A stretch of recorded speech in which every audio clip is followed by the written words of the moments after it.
ಹೋಗಿದ್ರೆ ಭೇಟಿಗೆ ಅವಕಾಶ ಸಿಕ್ಕಿರಲಿಲ್ಲ, ನಾನು ಮಾತಾಡಿ ಹೋಗಿದ್ದೀರಿ ಅಂತ ಹೇಳಿದ್ರಿ. ಇವತ್ತೇನೋ ಭೇಟಿ ಆದ್ರ? ಖಂಡಿತವಾಗ್ಲೂ ಭೇಟಿ ಆಗಿದೆ ಸರ್. ಭೇಟಿ ಆದ್ರೆ ಮಾತಾಡ್ಸ್ಕೊಂಡು ಬಂದೆ ಸರ್. ಹೇಗಿದ್ದಾರೆ? ಆರಾಮಾಗಿದೆ ಸರ್. ಏನು ಮಾತಾಡಿದ್ರ? ಕೆಲವೊಂದು ಇರುತ್ತೆ ಸರ್, ಮಾತಾಡೋದು ಹೇಳ್ಕೊಳಕ್ಕಾಗಲ್ಲ. ಆರಾಮಾಗಿದ್ದಾರೆ ಸರ್. ನೆನೆ ವಕೀಲರು ಹೇಳಿದ್ರು ಅಭಿಮಾನಿಗಳ ಬಗ್ಗೆ ಮಾತಾಡಿದ್ರು. ಸೊ ಖಂಡಿತವಾಗ್ಲೂ ಇನ್ನು ಅದೇ ಇವಾಗ ಏನು ನಾವು ಡಿ ಬಾಸ್ ನಾವು ಅಣ್ಣನ ಏನು ಕೂಗ್ತಿದ್ವೋ ಅದೇ ವ್ಯಕ್ತಿನ ಇನ್ನು ನೋಡ್ತಾ ಇದ್ವಿ. ಅವ್ರ ಅಭಿಮಾನಿಗಳು ಯಾರನ್ನೂ ಕುಗ್ಗುವಂಥ ಅವಶ್ಯಕತೆನೇ ಇಲ್ಲ. ಇನ್ನು ಆ ಜೋಶಲ್ಲಿದ್ದಾರೆ ನಮ್ಮಣ್ಣ.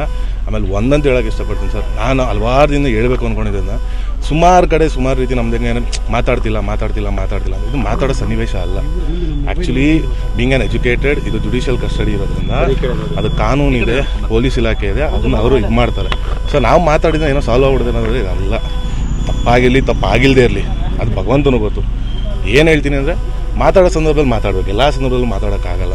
ಬಟ್ ಒಂದೊಂದು ಇವತ್ತು ಅಲ್ಲ, ಹಿಂದಿನೂ ಆಗಿರ್ಬೋದು, ಮುಂದಕ್ಕೂ ಆಗಿರ್ಬೋದು, ನಾಳೆನೂ ಆಗಿರ್ಬೋದು, ನಾನು ದರ್ಶನ್ ಅಣ್ಣನ ನಮ್ಮ ಅಣ್ಣ ಅಂತ ಹೇಳ್ಕೊಳಕ್ಕೆ ಯಾವತ್ತೂ ಇಂಜರಿ ಇಲ್ಲ, ಹೆದರಿಕೆನೂ ಇಲ್ಲ ನನಗೆ.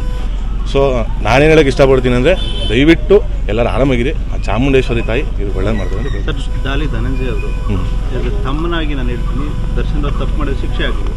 ಸೊ ಈಗ ಅದು ನ್ಯಾಯಾಲಯದಲ್ಲಿದೆ, ಕೋರ್ಟ್ ಏನು ಶಿಕ್ಷೆ ತಗೊಳ್ಳೋದು ಯಾರೂ ನೋಡಲಿಲ್ಲ. ಆ ಬಗ್ಗೆ ನೀವೇನು ಹೇಳ್ತೀರಿ? ಸರ್, ಖಂಡಿತ ಕಾನೂನು ಮುಂದೆ ಯಾರೂ ದೊಡ್ಡವರಲ್ಲ ಸರ್. ತಪ್ಪಾಗಿದ್ರೆ ಯಾರಿಗೆ ಅಲ್ಲಿ ಶಿಕ್ಷೆ ಆಗೇ ಆಗುತ್ತೆ. ಅಂದ್ರೆ ಸ್ಪೆಸಿಫಿಕ್ ಆಗಿ ಏನಾದರೂ ಇವಾಗ ನಿಮಗೆ ಇನ್ಸಿಸ್ಟ್ ಮಾಡಿಲ್ಲ ಅಂದ್ರೆ ಅಭಿಮಾನಿಗಳಿಗೆ ಏನಾದರೂ ಹೇಳಿ ಅಂತ ಹೇಳಿದಾರ? ಇಲ್ಲ, ಎಲ್ಲರಿಗೂ ಅದೇ ಆರಾಮಾಗಿರೋಕೆ ಹೇಳಿ, ಎಲ್ಲರಿಗೂ ಆರಾಮಾಗಿರಿ. ನೀವು ಶೂಟಿಂಗ್ ಶುರು ಮಾಡ್ಕೊಳ್ರಿ, ಏನು ತಲೆ ಕೆಡ್ಸ್ಕೊಂಡ್ಬಿಡ್ರಿ ನನ್ನ ಬಗ್ಗೆ. ಆರಾಮಾಗಿ ಸಿನಿಮಾ ನೋಡೋದು, ಸಿನಿಮಾ ಶೂಟಿಂಗ್ ಮಾಡೋದು ಕಲಿ ಬರಕೋಬಿಡ್ರಿ. ಇನ್ಮೇಲೆ ನೀವು ಹಂಗೆ ಹಿಂಗೆ ಇದು ಮಾಡಿ ಕಳಿಸಿ. ಸರ್, ತಾವಿಬ್ರು ಕೂಡ ತುಂಬಾ ಕ್ಲೋಸ್ ಇದ್ದವರು, ಒಟ್ಟಿಗೆ ಆಕ್ಟ್ ಮಾಡಿದವರು ಕೂಡ.